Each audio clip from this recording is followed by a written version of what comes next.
Style. Style is the answer to everything. A fresh way to approach a dull or dangerous thing. To do a dangerous thing with style is what I call art.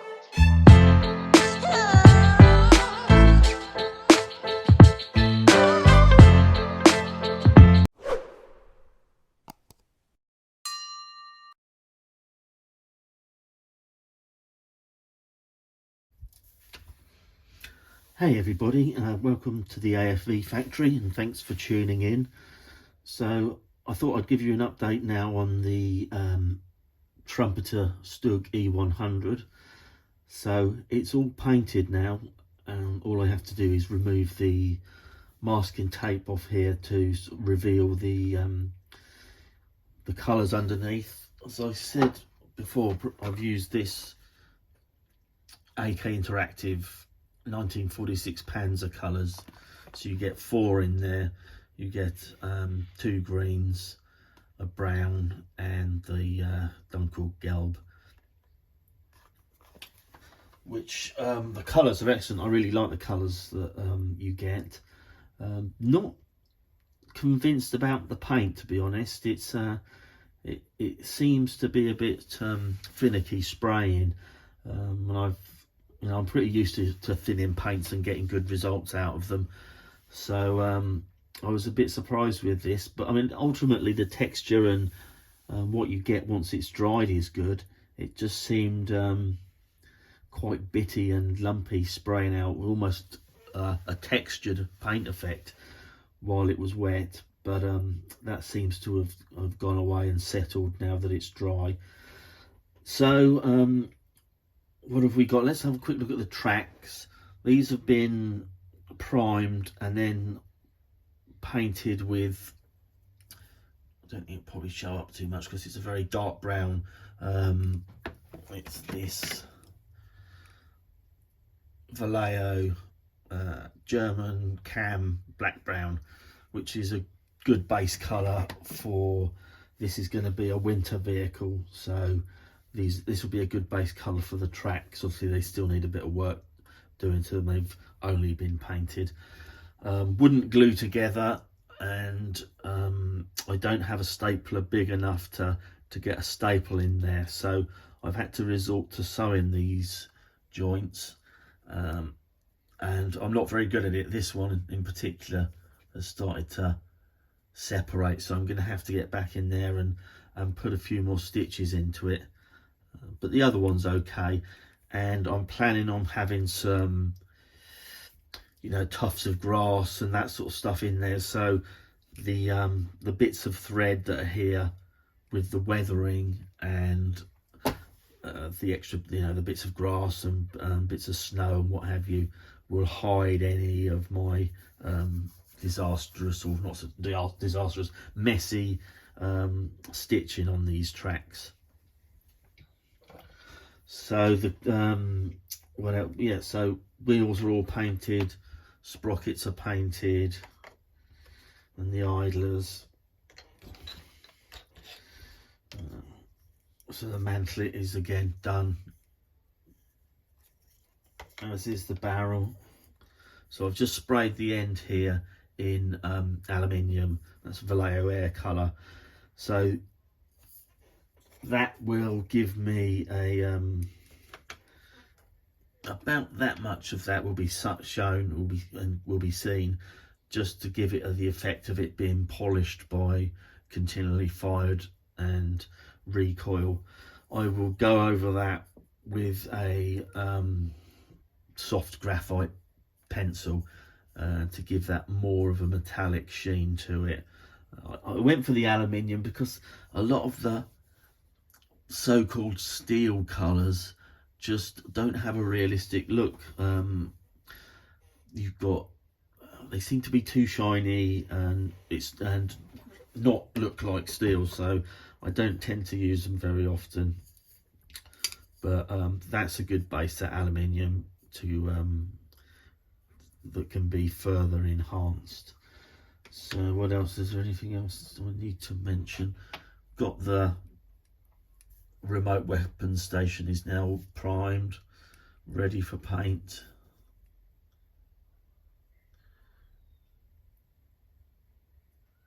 So that's pretty cool. I like that.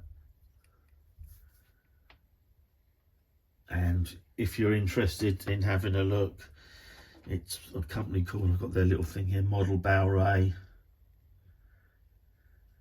and they do it's all what am I saying, yeah, resin 3D printed. So they do these remote weapons, and they do tracks, and they do add-on armor.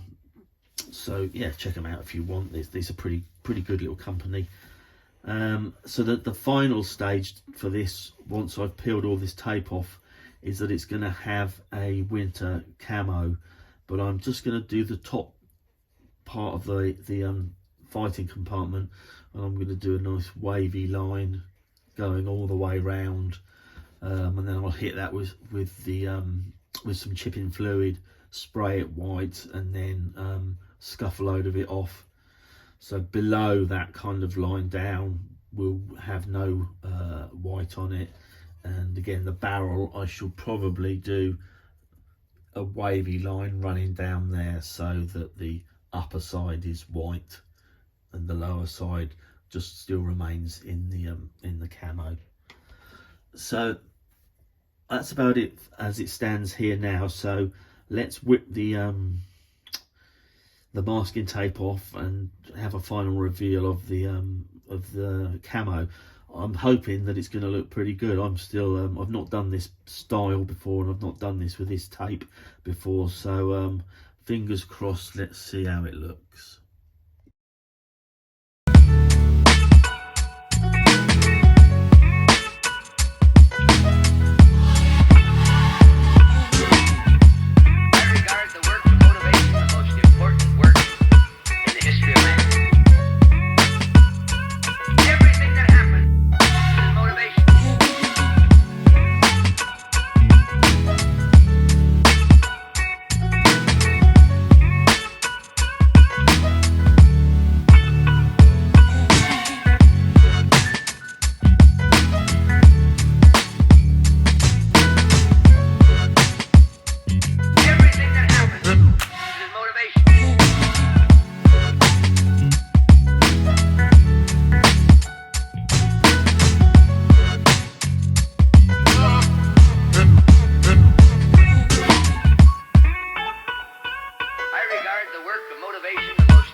So there's all the masking tape off.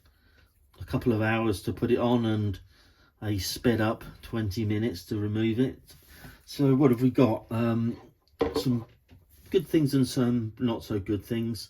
We'll start with the not so good things. There's been a lot of bleed. The light colour, the Dunkel Gelb, has bled in underneath the taped down green and brown quite considerably in some places. But is it the end of the world? No, not really. It's just it's added a bit more work, but it's easy to remedy. I can go around this and touch this up. So although it's a little bit annoying, it's not the end of the world, and I'm not too bothered about it.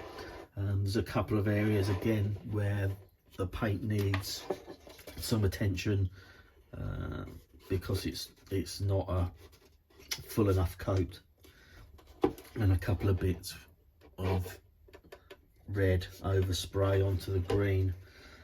So taking away the colour bleed and that, quite happy with the result.